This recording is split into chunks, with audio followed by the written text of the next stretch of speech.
La primera exposición es del maestro Edgar Benet y su título del trabajo es La tradición india y su reinterpretación neo-hinduista.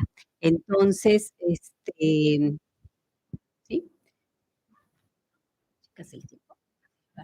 Muchas gracias, María. Pues justamente acorde de lo que estaban platicando, comentando, pues va a venir esta conferencia magistral. Eh, Trataré de ser breve, más bien me interesa compartir con ustedes, que ustedes manifiesten sus preguntas, podamos tener un diálogo, que la gente que está en línea también pueda hacer sus comentarios a través de YouTube, a través de Facebook, y podamos justo tener este diálogo, ¿no? La intención de estas jornadas es acercar el pensamiento de la India al público en general, ¿no? Principalmente el público universitario de ambas instituciones, ¿no? La UNAM, la UASM, pero también hemos estado teniendo pues bastante contacto con el Colmex, que justamente tiene mucho que ver en estas jornadas, muchos de sus participantes son de ahí. Y bueno, o sea, básicamente les digo es difundir el pensamiento de la India, lo complejo que es el pensamiento de la India, para el público universitario y el público en general, ¿no? Hay mucha diversidad en ese público, hay gente, practicantes de yoga, hay meditadores, hay personas que han tenido un vínculo con movimientos religiosos de procedencia de la India, ¿no? Está el Hare Krishna, otros movimientos, pero en general es para todos aquellos que tengan un interés por la India, ¿no?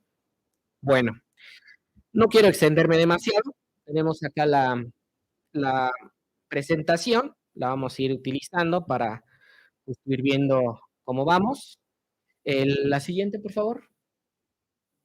Ya vieron el título, ¿no? El título es vamos a hablar de la tradición de la India, lo que formalmente se entiende como tradición.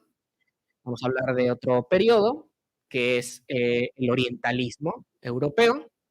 Y en último hablaremos del neohinduismo. Vamos a tener una plática un tanto complicada, difícil, puede a lo mejor generar algún tipo de, eh, no sé cómo decirlo, como a lo mejor cierto conflicto, porque pues puede tocar sensibilidades, ¿no? Puede ser que esto no sea como se esperaba. Eh, de cajón, pues tengo que decirles que no pretendo hacer ninguna apología a la India, no es como que, wow, India mística, India maravillosa, no es así. Justamente lo que vamos a hacer es un ejercicio hermenéutico de la India. Eh, Vamos a desmontar en piezas cómo ha sido la historia de la India, cómo se ha propuesto. Hay cosas muy profundas, muy impresionantes en la India, pero también cosas bastante negativas, ¿no? Y que justamente hoy va a ser el día para tocarlas, a ver qué sucede después con la mesa de filosofía. Pero bueno, primero vamos a hablar de la tradición, ¿no? La tradición básicamente se refiere al establecimiento, pues surge a partir del establecimiento de la cultura védica en la India, por ahí del 1500 antes de Cristo. Existían personas en la India, vivían personas en la India, eh, pueblos autóctonos, y llega este pueblo que se hace denominar arios, a conquistar y a generar como todo una consecuencia de pensamiento. Desde ahí nosotros estamos pensando el hinduismo.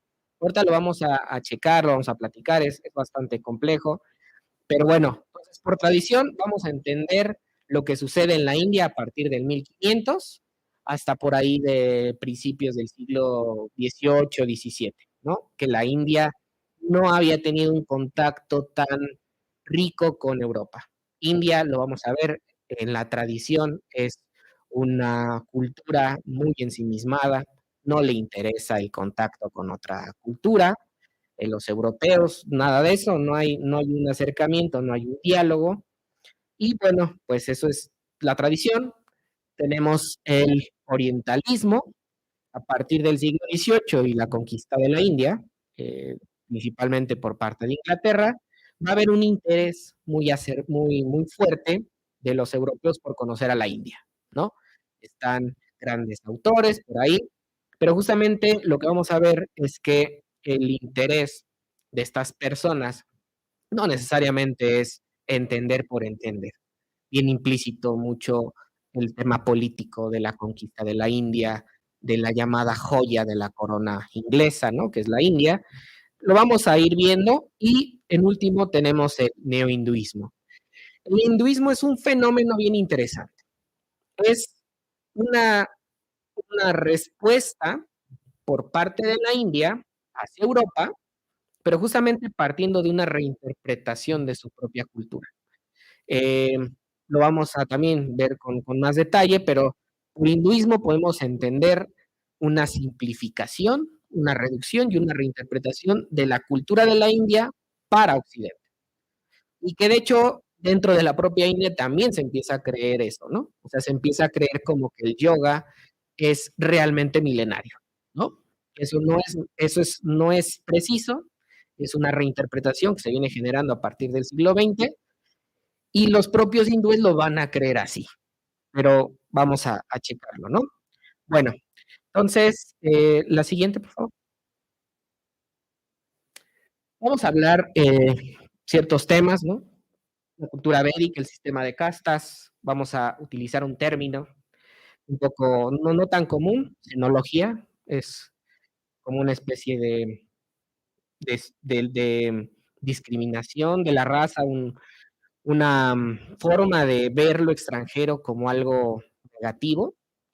Y vamos a ver si existe la posibilidad de hablar de un indocentrismo en la tradición de la India, ¿vale? La siguiente.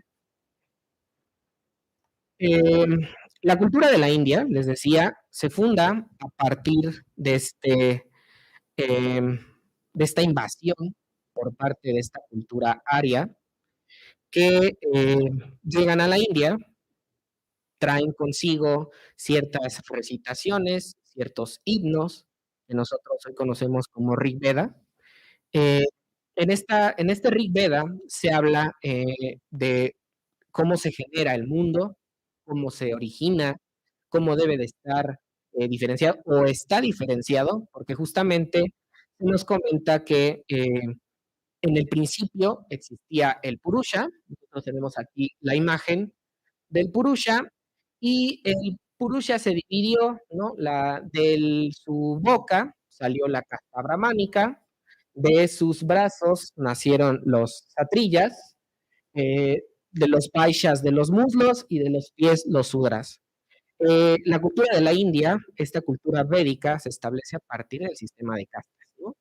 Y es literal y bastante marcado, no es así como más o menos en cierto momento, no, es literalmente así, ¿no? Entonces, por ejemplo, lo que designamos como cultura védica o indoaria, que sería el origen de la cultura de la India que entendemos hoy, es la que implementa el Varna, mejor conocida como sistema de castas.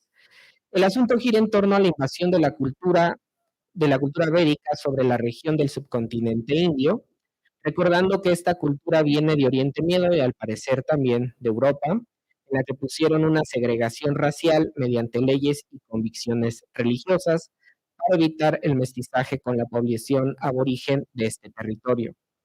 El término Varna designa, por ejemplo, entre Arya Varna, color noble, claro y asociado a la nobleza de los arios, y el oscuro Darsha Varna, color enemigo de los aborígenes dravídicos pre-indoeuropeos, llamados también Dashu o Dasha, enemigos. Las familias nobles constituían las castas altas, mientras que las familias de autóctonos y esclavos constituían las castas bajas. Siempre es importante ver que los drávidas, que eran los autóctonos de la India, eran considerados por los arios como subhumanos, espiritualmente impuros y animalizados. Ahorita regresaremos a este tema. En la imagen se puede ver la división que les comentaba y pues tiene que quedar como muy claro que la cultura de la India, o lo que nosotros entendemos por cultura de la India hoy en día, se basa principalmente en el sistema de castas, ¿vale? La siguiente, por favor.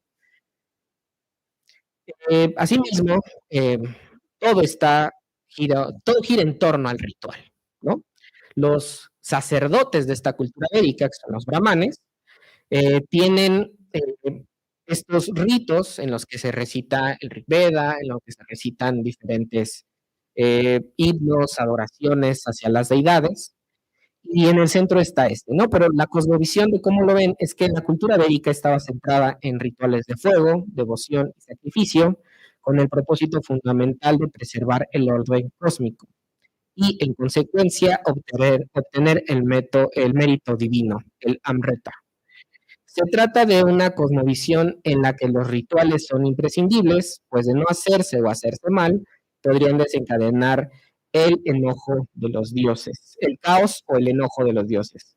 Dentro de este sistema de creencias, bien al inicio de su conformación, la idea de reencarnación no existía como tal, pues no se contemplaba la idea de un renacimiento en esta tierra, aunque sí la idea de una doble muerte en el más allá. Galvin Flut, por ejemplo, menciona que es probable que la idea de reencarnación haya surgido en la cultura védica como consecuencia de la idea de que las diferentes partes del cuerpo se dirigen a diferentes lugares al morir. Los ojos van al sol, el aliento, el Atman, al viento, y la persona esencial junto a los antepasados. Entonces, otra idea que también está como muy difundida es que la cultura de la India siempre ha creído en la reencarnación. No es preciso. En la cultura védica, en el Rig Veda, no aparece esa noción. Esa noción va a aparecer después a partir de los movimientos de renunciantes, ¿no? En las Upanishads ya se puede ver el término de la reencarnación y justamente se piensa como algo negativo, ¿no? Pero en esta cultura védica, en el 1500 antes de Cristo, no existe esa noción. La acción, por favor. Tenemos aquí varios temas, ¿no? Ahí se los puse como de corrido. Voy a tratar de ser breve, voy a tratar de sacar lo más importante. Esta cultura védica, como bien menciona Wilhelm Halfas, no tuvo un interés paralelo a Europa por conocer lo extranjero. De hecho, se funda a partir de distinguirse de lo extranjero para comenzar de lo extranjero de su propio territorio. Es decir, marcan esta diferencia entre nosotros arios, nobles, y los drávidas, ¿no? Los autóctonos de la India. Estos pueblos, en los textos védicos, no se aprecia un interés marcado por países y culturas extranjeras. De hecho, aparecen estos extranjeros como enemigos de los dioses, derrotados y subyugados por Indra o Agni. Ya para la conformación del brahmanismo ortodoxo, por ahí del 800 a.C., el término dasha, que era para nombrar a los autóctonos como algo inferior, es reemplazado con más potencia y más rigidez por el término blecha, que sirve para designar a todo aquello extranjero que no forma parte de la comunidad religiosa, que no habla sánscrito, que no sigue los preceptos védicos en general, que no pertenece al Dharma. Asimismo, el término sánscrito, bárbara, dentro de este mismo contexto védico y más allá de Europa, sirve para designar todo aquello extranjero, inculto, bruto o grosero. Es súper interesante, estoy pensando en hacer un artículo justo de eso. El término bárbaro refiere lo mismo y la estructura lingüística es la misma, básicamente la misma. Hay que ver si India, con esta tendencia a señalar lo extranjero como algo inferior, influyó a Europa o si Europa influyó a la India. Hay que ver los siglos, hay que ver a lo mejor un flujo de este término, pero es muy interesante que se utilice casi el mismo término para designar lo mismo, ¿no?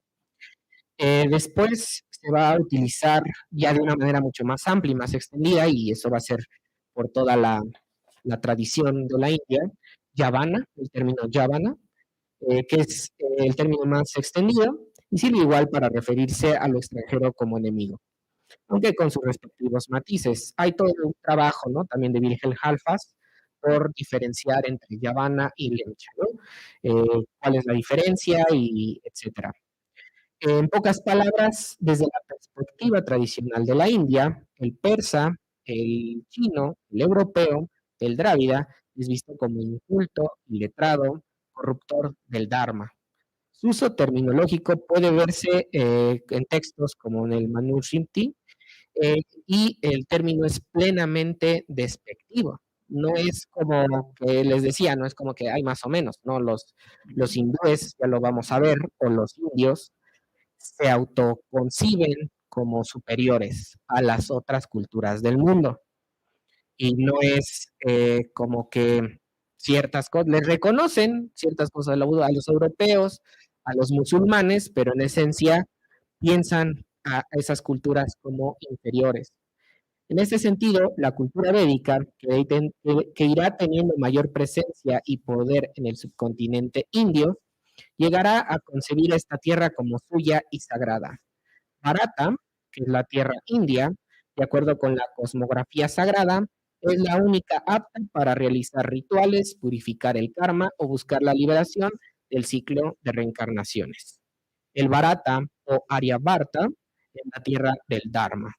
Los no nacidos en esta tierra y que no tienen un doble nacimiento, es decir, los iniciados en el Dharma indio, no pueden ser incluidos en esta. Pertenecen a una casta más baja, o mejor dicho, no pertenecen a ninguna casta y deben ser vistos como mlenchas o yavanas.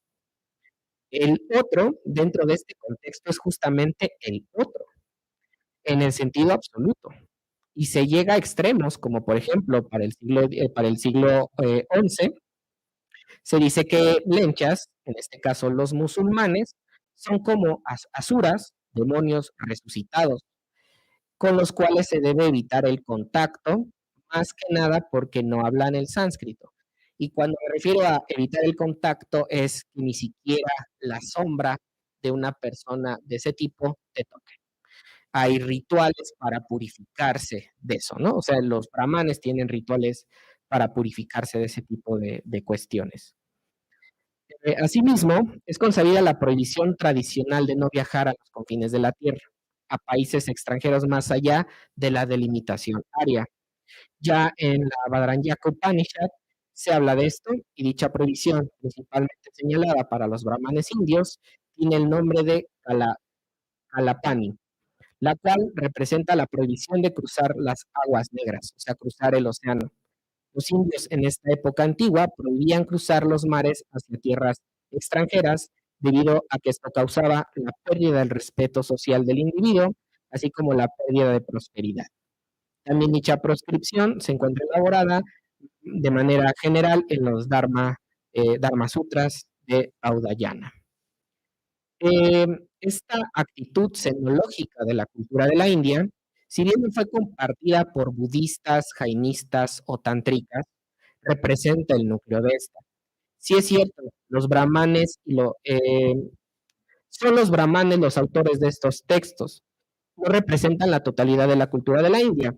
Sí, pero no hay que olvidar que son estos evidentemente el centro de todo el devenir de la cultura de la India. Desde Vyasa, el autor del Mahabharata, hasta Patanjali, el autor del Yoga Sutra. Son brahmanes, son personas que están vinculadas con este núcleo xenológico, ¿no? Es interesante el fenómeno, pues no existe casi ninguna referencia en la literatura sánscrita antigua de tierras lejanas o naciones extranjeras. No hay ninguna manifestación de un deseo por conocer lo extranjero. No se habla de conocer los mares del Mediterráneo o escalar las montañas sagradas de China. Podemos concluir con este tema como menciona Halfas. El hinduismo tradicional no muestra prácticamente ningún interés por países, sociedades, culturas o religiones extranjeras. A los indios nunca les interesó recabar información sobre el mundo más allá de sus fronteras, ni matizar su visión xenológica. De esta manera, les pregunto, ¿podemos hablar de un indocentrismo en la cultura de la India? Posiblemente sí, pero justo pienso que hace falta mucho más trabajo para poder sostener eso, ¿no? Lo dejaré como una cuestión abierta y pendiente para otra ocasión. Vamos a seguir. Creo que ahí todavía tenemos... no, la anterior, todavía vamos a seguir un poquito con este tema. Todo lo anterior es una pequeña parte de la extensión xenológica de la cultura de la India. Pero parecemos al otro gran momento de la India, ¿no? Eh, los encuentros, bueno, ahorita vamos. Lo que quiero que se vea es que la India tradicionalmente concibe a lo extranjero como algo enemigo, como algo inferior, pero no solo eso, sino que están encerrados en sí mismos. No les gusta y no les interesa ver más allá. De hecho, tienen proscripciones para no salir de la India y principalmente los brahmanes. Si ustedes se dan cuenta, eh, en el Ramayana o cualquier texto hindú, cualquier cuento, no hay esas referencias. Hablan de lugares que se denominan parte del subcontinente europeo, ¿no? Por ejemplo, Sri Lanka, que tiene que ver con el territorio cercano y lo que ellos consideran su territorio. Fuera de eso, no hay eso, no hay grandes referencias, es casi nulo su interés por conocer otras culturas. Son, les digo, muy ensimismados, muy cerrados, eh, y justamente ven a lo extranjero como algo de peligro, ¿no? Bien. Pero vamos a pasar a este momento de eh, el encuentro con Europa, porque fíjense, Europa sí tiene el interés por conocer a la India desde siempre, ¿no? Eh, por ejemplo, Europa, ya desde el texto de Vida y Obra de los filósofos ilustres de Diógenes Laercio, comienza Diógenes diciendo, hay quienes piensan que la filosofía se originó entre los bárbaros, pues como dice Aristóteles en su Mágico y Soción en el libro 23 de las Sucesiones, los magos la inventaron entre los persas, los caldeos entre los asirios y babilonios, los gimnosofistas entre los indios. Se habla mucho de que Pitágoras viajó a la India, en donde se cultivó la sabiduría. Sin embargo, eh, las, eh, la búsqueda de Alejandro, ¿no? Por conquistar también a la India, es algo sobresaliente al tema. Eh, India no le interesa conocer a la Europa, no le interesa conocer otras naciones, pero Europa sí le interesa conocer otras naciones y de hecho le interesa mucho la India, ¿no? Alejandro Magno es alguien importante en este tema porque no nada más llega a conquistar a la India, sino que manda historiadores, pensadores a que conozcan la India y que justamente le puedan reportar qué es lo que hacen ahí. Eh, Está este famoso encuentro, ¿no? Está narrado por Plutarco, narra el encuentro de Alejandro con 10 gimnosofistas indios.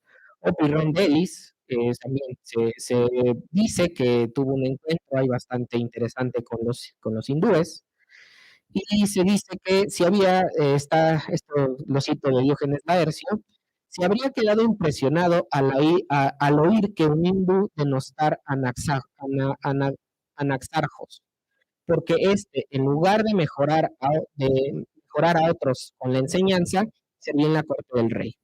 En vista de que Pirrón también realizaba en la vida práctica su abstención escéptica, al señalar como meta del sabio la indiferencia frente a la existencia y la serenidad de ánimo, se ha pensado muchas veces que ha debido ser decisiva para la elaboración de su doctrina influencias recibidas por él en la India. Esto es lo que dice Diógenes Laercio acerca de la escuela escéptica, ¿no? De Pirrón. Eh, Todo indica, por ejemplo, que Plutarco fue el primero en utilizar el término gimnosofista. Si ustedes leen los textos clásicos, Platón, otros textos, cuando se refieren a la India, utilizan ese término, gimnosofista. Pero gimnosofista eh, es un término también despectivo de Europa, porque se está tratando de decir que son sofistas, que son falaces, ¿no? Eh, la palabra gimnosofista reduce el término, lo descontextualiza, porque justamente hace ver que los filósofos de la India no son filósofos como tal, sino más bien gente que piensa, gente como los sofistas, ¿no? Gente que tiene eso y aparte, Alejandro Magno y estas personas, Pirrón de Elis parece ser, se toparon con hombres desnudos. Nosotros sabemos hoy en día que a los que tuvo que haber conocido son a los jainas, ¿no? A los jainistas, y no a los brahmanes, otro tipo de cultura, porque seguramente los brahmanes no hubieran querido hablar con ellos, no hubieran querido tener un intercambio. Tal vez los jain sí y tal vez los budistas también, ¿no? Bueno, a partir de la conquista, invasión de Europa, vámonos al otro lado, ¿no? O sea, lo que quiero que vean es India encerrada en sí misma, Europa desde Pitágoras, desde los antiguos, ¿no? Desde los antiguos filósofos, desde el helenismo, desde esos momentos hay un interés de Europa, pero India siempre cerrada, siempre manteniéndose al margen, siempre dentro de ella misma. Luego viene la conquista de la India, ¿no? Por parte de Inglaterra, Francia, Portugal. Y bueno, sabemos que al final de cuentas el que tuvo mayor dominio en la India fue Inglaterra, y de ahí viene el otro gran interés, ¿no? El llamado descubrimiento de la India. Para el siglo XVIII y siglo XIX se actualiza este interés con la gran diferencia de que el encuentro despertará a la India de su letargo y ensimismamiento. Surge este llamado orientalismo. ¿La que sigue? Que se puede traducir como el acercamiento más a detalle para entender a la India. De aquí que surja la ciencia que a varios nos convoca aquí, que es la indología. Si bien le debemos mucho a este movimiento moderno que nos motivó a estudiar a la India, es preciso verlo con ojos críticos, pues como se demostrará, los inicios del orientalismo no son los más enorgullecedores, pues prácticamente se dividirán en dos tipos de tendencia. La primera, que tiene que ver con un descubrimiento de la India para poderla dominar y subyugar, y la otra que ve en la India la salida al racionalismo ilustrado, una visión romántica. Nos daremos cuenta de que casi todos los primeros traductores y expositores de la India en la modernidad corren en estos dos sentidos. Tenemos ahí algunos de los nombres más relevantes, ¿no? Vamos a comenzar hablando de William Jones. La que sigue, por favor. William Jones es el más famoso pensador moderno que descubre a la India, ¿no? Jones es lingüista y precisamente fue quien generó la tesis de que las lenguas europeas tienen una raíz indoaria.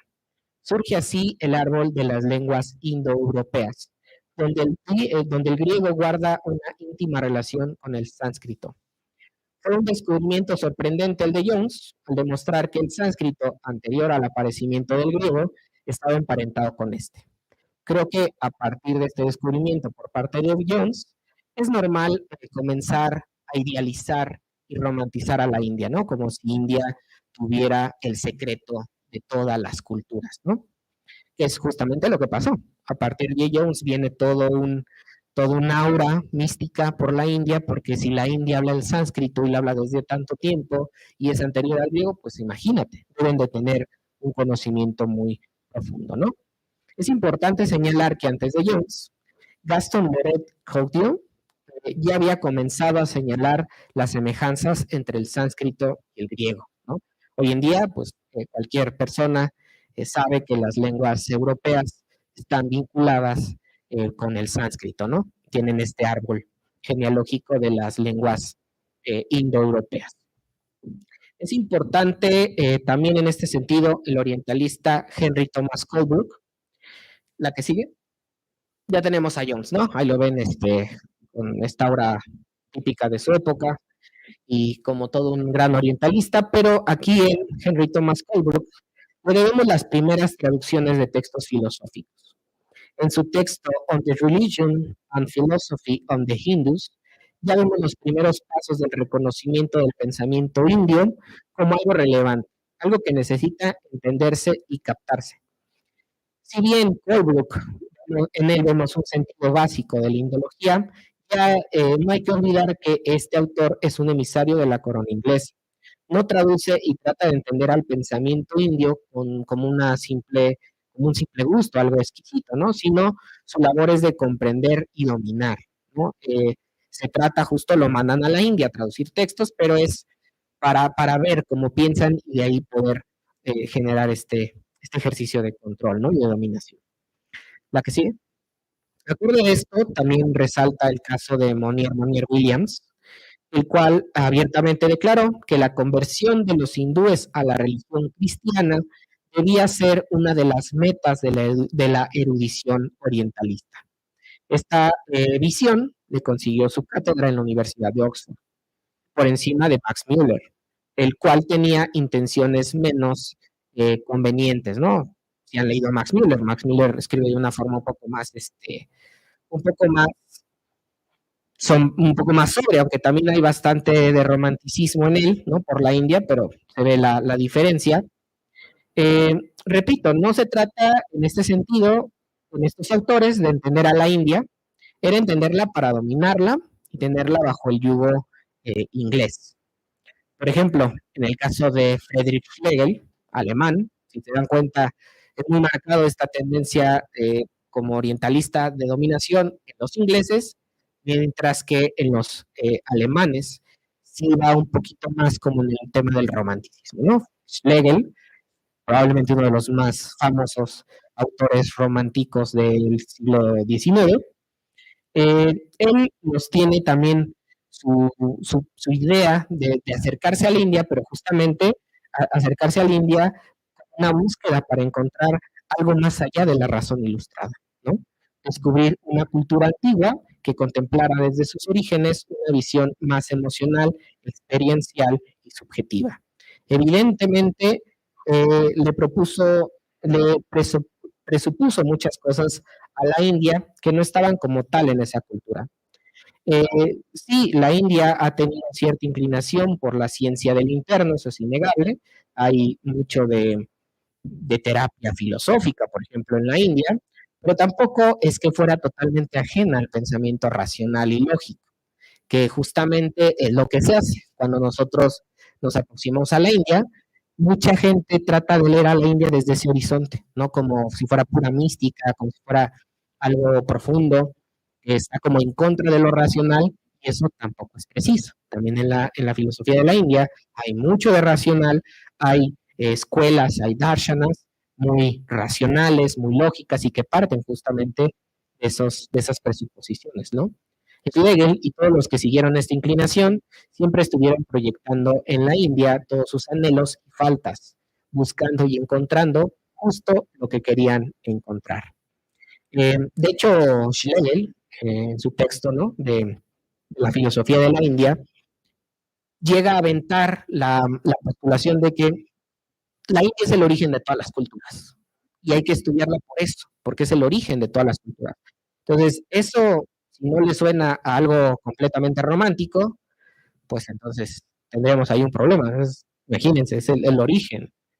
Bueno, en términos generales, el orientalismo que generó a la ideología no fue del todo imparcial y objetivo, pues como les decía al principio, o se acercó a la India con fines políticos y de dominio, o se acercó a partir de proyecciones románticas.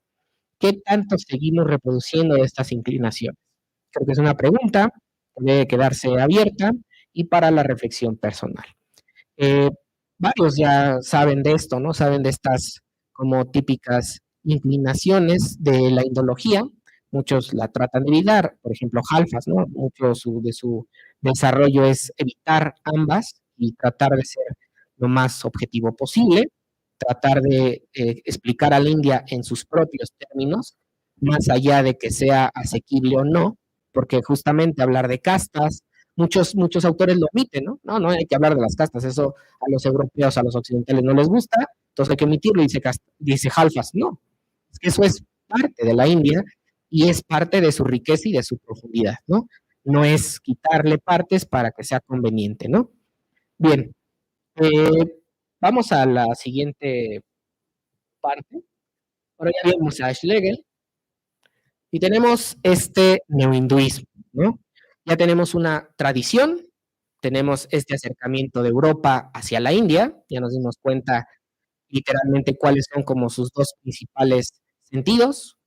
Ahora, ¿qué pasa con la India en el siglo XVIII y en el siglo XIX? Se dan cuenta que tienen esa forma de controlar a otros países porque tienen un orden. Sé que lo que voy a decir a lo mejor no es como muy preciso, pero los que hayan ido a la India se van a dar cuenta ¿Cómo piensa la India? Muchas veces es un desorden total, en todos los sentidos, ¿no? Cables, en algunos lugares ni siquiera hay banquetas, animales caminando por la calle, un tráfico horrendo. Seguramente la India en el siglo XVIII, siglo XIX, vieron a los ingleses con sus avances tecnológicos en cómo presentaban a su cultura, cómo presentaban a su religión, el cristianismo, tiene claramente un texto, ¿no? Un texto, la Biblia, tiene a un fundador y de ahí como una enseñanza directa, ¿no? Así, bien estructurada. La India no tiene un origen, no tiene un fundador. El hinduismo, la religión hinduista, si se quiere hablar en esos términos, no tiene un fundador, no tiene un texto, no hay una religión en la India, no hay eso que a lo mejor los hindúes lo vieron como con cierto recelo, no como míralos, ellos sí tienen como un orden, mientras que nosotros somos un relajo. También viene esta tendencia a presentar a la Bhagavad Gita como el texto principal de la religión hinduista, que justamente ya sabemos no es cierto. La Bhagavad Gita es uno de los tantos textos importantes de la religión hinduista, ¿no? O de las religiones hinduistas. Entonces, eh, ¿qué pasa con la India a partir de tener un contacto y una relación con Europa?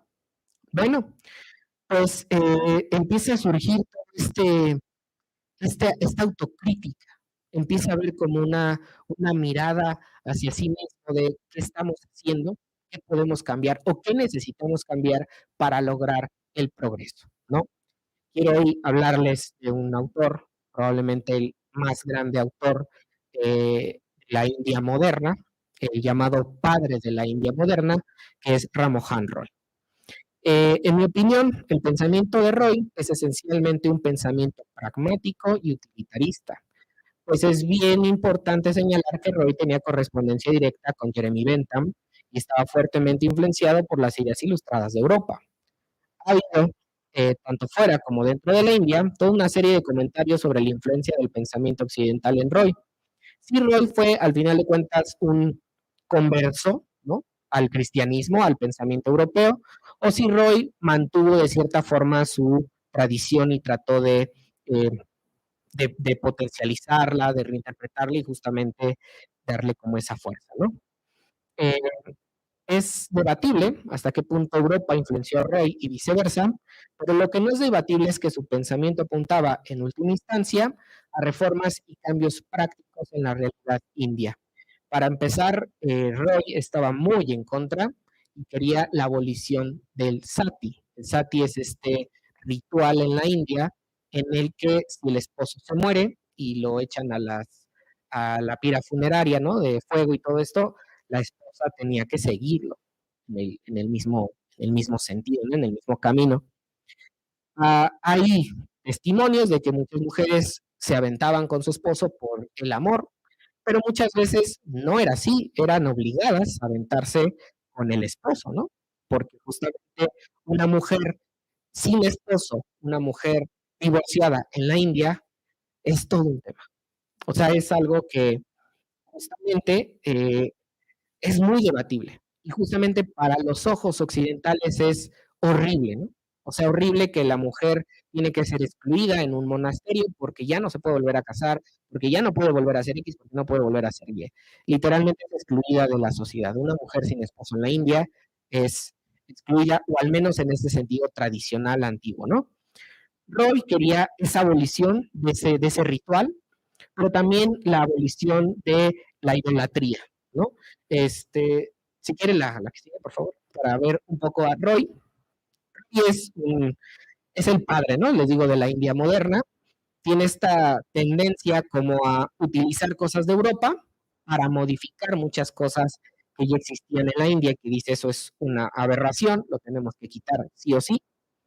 Y dice Roy, por ejemplo, ¿no? Casi todos los brahmanes, así como otras sectas hindúes, tienen serios problemas para justificar la idolatría que siguen practicando. Cuestionados al respecto, en lugar de aducir argumentos racionales que justifiquen su conducta, sin más consideran que basta con citar sus ancestros como autoridades positivas. Sí he abandonado la idolatría a cambio del culto al único y verdadero Dios. Por lo tanto, a fin de ratificar mi propia fe y la de nuestros ancestros, desde hace tiempo he estado intentando convencer a mis paisanos del verdadero significado de nuestras escrituras. Ahí se ve quién es Roy. Roy es una persona que tiene una fuerte influencia de Europa, está hablando en términos de argumentos racionales, está hablando del verdadero y único Dios, pero ¿qué creen? A partir de su propia cultura. Roy es un gran expositor del Vedanta Advaita, ¿no? Esta filosofía de la India que cree que detrás de todas las personalidades, detrás de todas las manifestaciones de Dios, está un Dios verdadero y único, que es Brahman, ¿no? Como puede apreciarse, Roy pretende la reformulación de una parte central de la tradición india, la adoración a deidades o representaciones de dioses y semidioses. Con la creencia de que hay un único y verdadero Dios detrás de todas las religiones, Roy afirmará después que eso es algo que se debe de ampliar a todo el mundo, pues en las religiones y en la racionalidad humana hay algo perenne y universal. En ese sentido, Roy se apropia del principio europeo, el universalismo o perennialismo religioso, y lo presenta desde su propia cultura, ¿no? Desde la propia India, con un efecto sobre la tradición india y su diversidad. Así comienza la construcción de la identidad hindú, que surge a partir de Roy, pues antes de esto los habitantes de la India no se identificaban como hindúes. De hecho, en el pasado de la India solo podemos hablar de diversidad de creencias y filosofías, y no de una nación unitaria y universal, como señala el propio Roy. Al mirar las tradiciones de las culturas antiguas, es común notar de cuán diferentes son entre sí, pero ante esta circunstancia recurrimos a la razón como guía confiable, aunque no absoluta. Basándose en esa racionalidad de corte ilustrada, funda el Brahma Samaj. Y en consecuencia, se puede ver en Roy la pretensión de renovar o reinterpretar la India tradicional, la cual estaba cimentada en las creencias y rituales específicos, y a su vez, Roy también pretende la universalización de su fe en lo que llama el verdadero Dios, basándose en su marco conceptual devenido del Vedanta, el deísmo occidental, el cristianismo, el islam, el unitarismo, etc. Por lo tanto, en Roy se puede palpar el inicio de la India moderna y como tal el neohinduismo.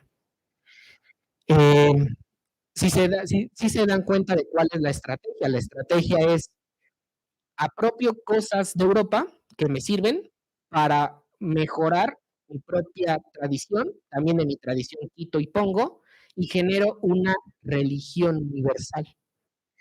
La propuesta de Roy es fundar un Brahma Samaj para todo el mundo. Entonces, eso es lo que quiero que noten del neohinduismo.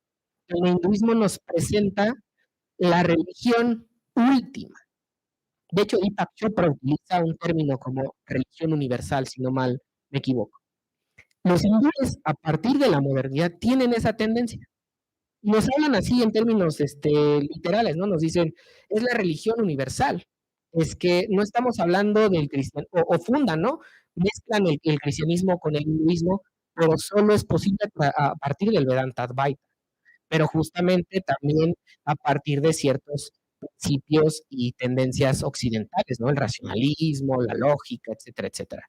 Es una tendencia bastante interesante. La que sigue, por favor. Me voy a saltar mucho de Roy, estamos un poco sobre tiempo. Quiero que se note eso, ¿no? Roy es este autor que el primero que nos empieza a hablar en esos términos. Y va a llegar otro gran representante, probablemente el más famoso, que es Vivekananda. Vivekananda es un personaje muy conocido por muchos, no por todos, pero por muchos, porque dio muchas pláticas en todo el mundo, en Nueva York, en Europa, en la ONU, etcétera, etcétera, ¿no? Y a diferencia de Roy, Roy quería como generar esta religión universal, en la que todos los seres humanos fueran iguales, porque también Roy pensaba como en la abolición de las castas. Eh, pero Vivekananda, la diferencia entre Vivekananda y Roy es que Vivekananda lo que le interesa es esa religión universal, pero partiendo de la independencia de la India. O sea, ya empieza como a fraguarse de que todo esto sí está muy bonito y muy padre, pero necesitamos la independencia, principalmente, ¿no?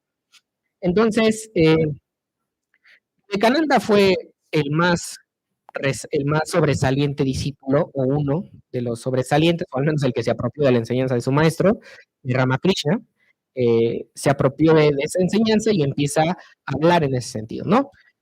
Ramakrishna no fue un reformista, como lo fue Roy, fue más bien una figura religiosa. Si no saben quién es Ramakrishna, vayan y búscalo. Es una persona muy sobresaliente dentro de la cultura india y justamente dentro de esa India moderna. ¿No? Una figura religiosa, un sadhu. A su vez, fue en carne propia la representación del ideal universalista de Roy. Pues él mismo y sus seguidores solían decir que Ramakrishna había alcanzado varias de las formas de salvación, iluminación o liberación de diversas religiones, desde el Vedanta, el Vaishnavismo, el Tantrismo, cristianismo, Islam, etc. Ramakrishna no escribió en vida ningún texto, no, ni fue una persona con gran erudición de las escrituras, fue más bien un notable practicante de diversos métodos y ejercicios espirituales dentro y fuera del contexto indio. Su enseñanza hecha carne muestra el camino y el fundamento de la religión universal. Se le atribuye la siguiente frase: Dios es uno y está en todas religiones. De esta manera, el ideal de Ramohan Roy, que se había materializado en la persona y presencia de Ramakrishna. Eh, Desafortunadamente, Roy nunca conoció a Ramakrishna, pero hubiera sido muy interesante. A lo largo por ejemplo, tenemos una cita, ¿no?, de Halfas acerca de Ramakrishna. Y dice: Ramakrishna no veía problema alguno en sumar la religión de Jesucristo a los diversos cultos hinduistas, pues este estaba convencido de que sus experimentos meditativos podían demostrar que las diferentes religiones apuntaban a la misma meta y resultado. Es así, en términos concretos, se dice que Ramakrishna estuvo en contacto con el cristianismo y tuvo una revelación de Cristo, ¿no? Y alcanzó la beatitud cristiana. Luego se fue ahí con los tantricas, estuvo practicando y teniendo ahí ciertas cosas y alcanzó la liberación desde ese punto de vista. Luego con los musulmanes, o sea, se supone o se dice que Ramakrishna era un santo, pero no un santo que, que solo se quedara sujeto a una religión, sino que fue conociendo varias religiones y ahí fue como descubriendo la verdad en cada religión, ¿no? Y pues su iluminación en cada una de estas. Vivekananda conoce a este maestro, su maestro espiritual, lo sigue, pero Vivekananda lo lleva a un extremo, ¿no? Utiliza toda la enseñanza para justo ir difundiendo, ir promoviendo el hinduismo en todas partes, ¿no? Les digo, dio pláticas aquí y allá, por todas partes. Y bueno, Halfas dice, por ejemplo, acerca de Vivekananda, por acá la dejé, porque de verdad tampoco me quiero meter mucho en Vivekananda. Vivekananda es literalmente gran forma, el más grande representante del neohinduismo, porque es lo que hace, reinterpreta, literalmente quita todo lo que no sirve del hinduismo tradicional, lo acopla a los parámetros de Occidente y lo vende como un producto, que es lo que hoy en día muchas veces nos llega. Muchas veces vemos o nos acercamos al hinduismo desde un punto de vista de mercancía, ¿no? Como este curso de yoga restaurativo tal, ¿no? Y entonces nos llega como mercancía y desconocemos como toda la historia de eso, ¿no? Pero no es como simple, es por estos autores hindúes que hacen eso, porque se dan cuenta que es la forma de competir en Europa. Se dan cuenta que es la forma de encontrar un lugar en el mundo global, ¿no? Lo vamos a ver ahorita, ¿no? Pero, por ejemplo, quiero citarles a Halfas como esta definición del hinduismo, dice, desde luego, el hinduismo apela a la tradición, busca recuperarla y alberga la esperanza de hallar en ella la fuerza y el contexto para responder a Occidente. Sin embargo, como insiste Hacker, este retorno a la tradición es el resultado de una ruptura y una discontinuidad. La reinterpretación y resignificación de conceptos y principios básicos de la tradición como resultado del encuentro con Occidente tienen mayor importancia que la incorporación de elementos extranjeros a dicha tradición. El hinduismo siempre significa reinterpretación. El vínculo que los hinduistas guardan con la tradición forma parte, por así decirlo, de una reflexión de segundo orden. En realidad, primero adoptan una orientación y valores occidentales y luego tratan de hallar lo extranjero en lo propio. A continuación relacionan esos valores con la tradición hindú y los defienden como parte de esta. Es una estrategia, sí, y muy complicada. O sea, y no nada más. Por ejemplo, hay otro autor, nada más lo voy a tocar. Por ejemplo, está Edward Said, que tiene un texto muy famoso que se llama Orientalismo. Y justamente la tesis de Said es que eh, Europa, siempre que se acerca a culturas orientales, como que de alguna forma las toca como objeto, ¿no? O sea, las objetiviza como algo inferior y estas culturas pues, les sacan, ¿no? Le sacan su vitalidad. Esta idea, a mí me parece, de hecho, tengo un artículo que se acaba de publicar en la revista de Interpretatio de la UNAM, de Filológicas, y justamente lo que yo defiendo en ese artículo es que Said es muy inocente cuando está abordando ese tema con la India. La India no es una cultura sumisa, no es una cultura que se quedó así esperando a que le sacaran todo provecho, a que le sacaran. No, la India se dio cuenta desde Ramohan Roy que podía competirles, pero justamente haciéndoles creer que su cultura es esa, ¿no? O sea, reinterpretando y adoptando cosas de los occidentales para reinterpretar su cultura, para luego vender este producto diciendo que esto es la verdad de nuestra cultura y del mundo, ¿no?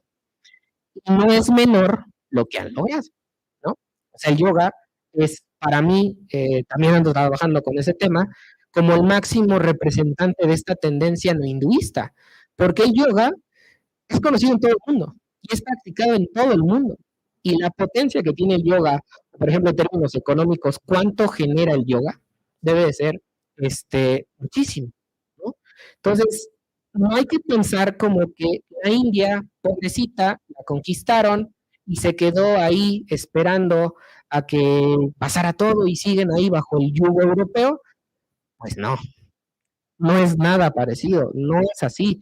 La India tiene una potencia y una vitalidad que justamente le da la vuelta al argumento occidental. Y esto hablando solamente de Vivekananda y de Ramohan Roy. Vamos a la que sigue. A nosotros nos ha llegado más bien esta segunda ola del hinduismo. Yo les hablaba bueno, vieron la diapositiva, en algún momento hablé de primera ola y segunda ola. La primera ola del hinduismo, eso también no hay alguien que lo haya, no sé, no conozco a alguien que lo haya visto así. En este artículo que yo les comento que se acaba de publicar, también defiendo que hay que hablar de dos olas del hinduismo. Una primera ola que tiene que ver con la independencia de la India, que tiene que ver con cómo generar este poderío económico para lograr esa liberación, y una segunda ola del hinduismo inserta en el mercado global, que lo que le interesa es conseguir adeptos para tener dinero, para generar producto, para tener un papel en el mundo global, ¿no? Y aquí tengo tres grandes ejemplos, que probablemente sean los más marcados. En una primera, a mí me gusta mucho esta que está de este lado, como este cartelito, porque para los que no lo saben, existe un movimiento llamado de manera un poco negativa Hare Krishna. El Hare Krishna es un movimiento que es fundado por Bhaktivedanta Swami Prabhupada. Él llega a Nueva York, si no mal me equivoco, en 1968, y llega con la iniciativa de hablar del hinduismo, ¿no?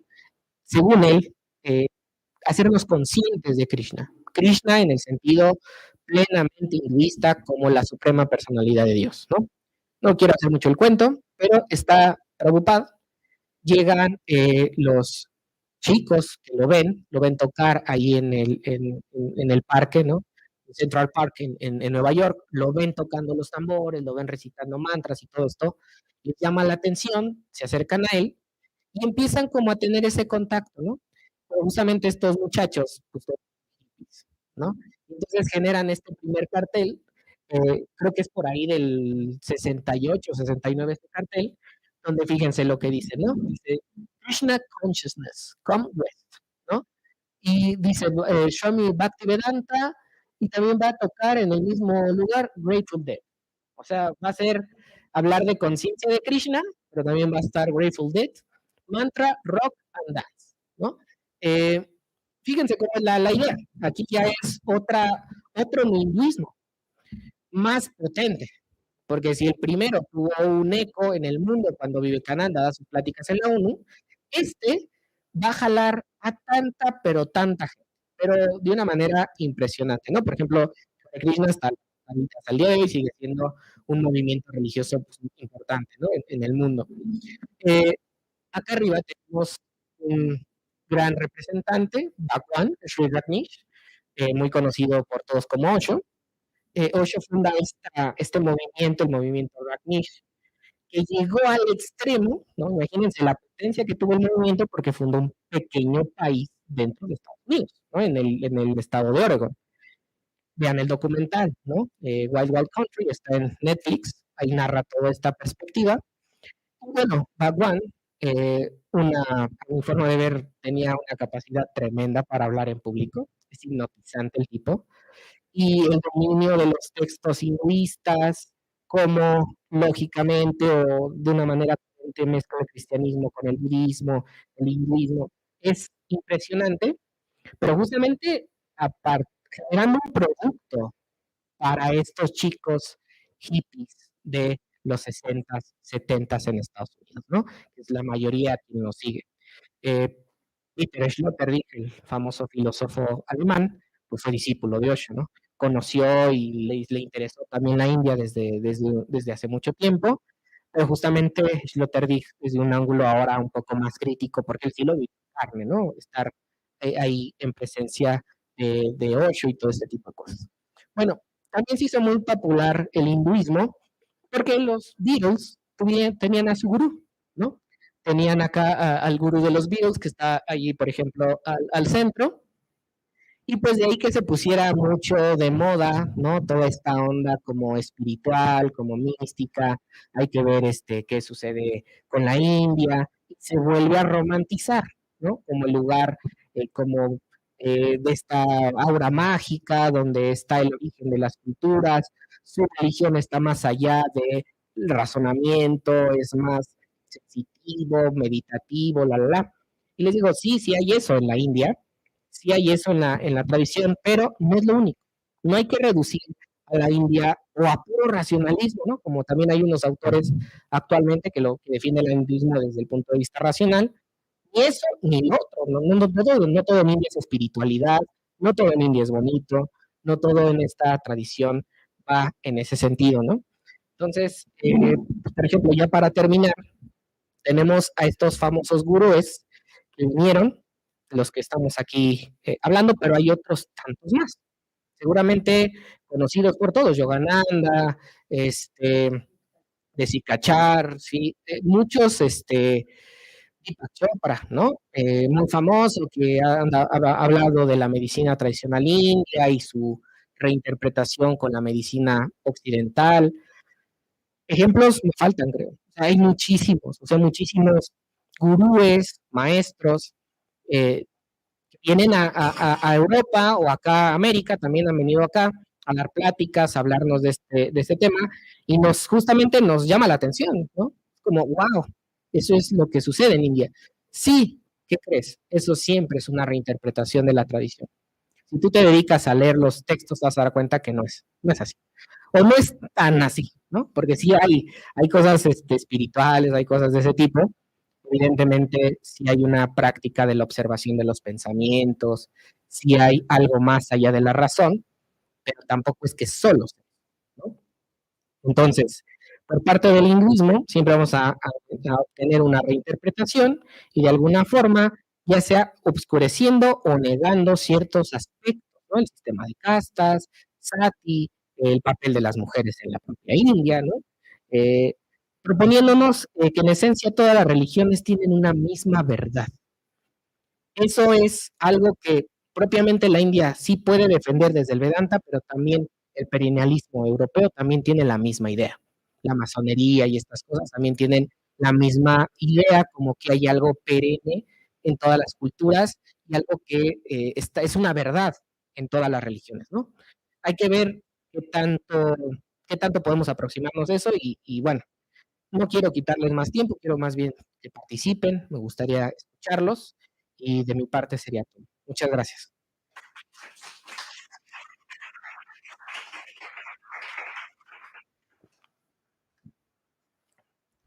¿Quién quiera?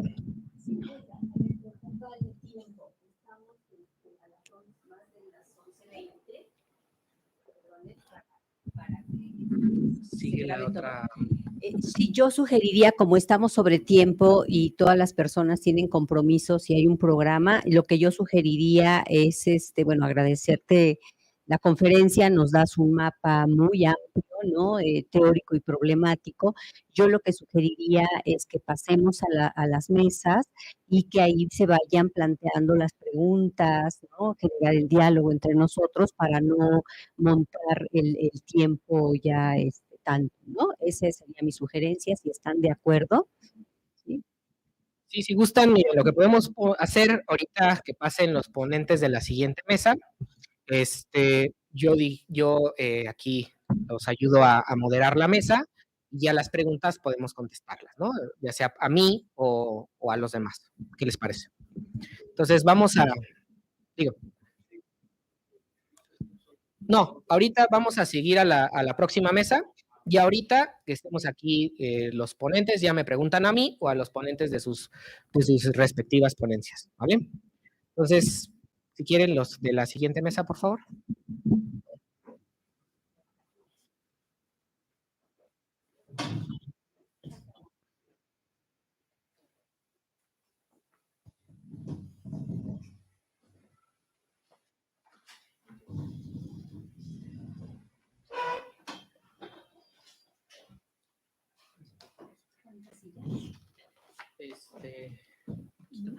No le di la presentación, porque no se abrió mi pavo. Pero bueno, voy a leer rápido. Sí.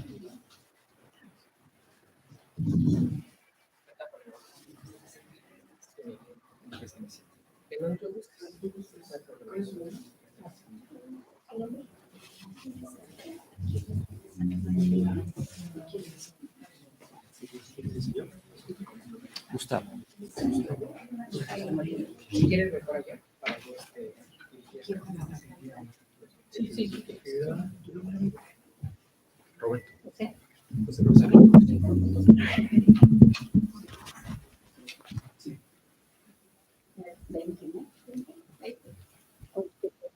25. Sí, pero si quieren 20 para que tengamos más diálogo con... Sí. Vale, sí.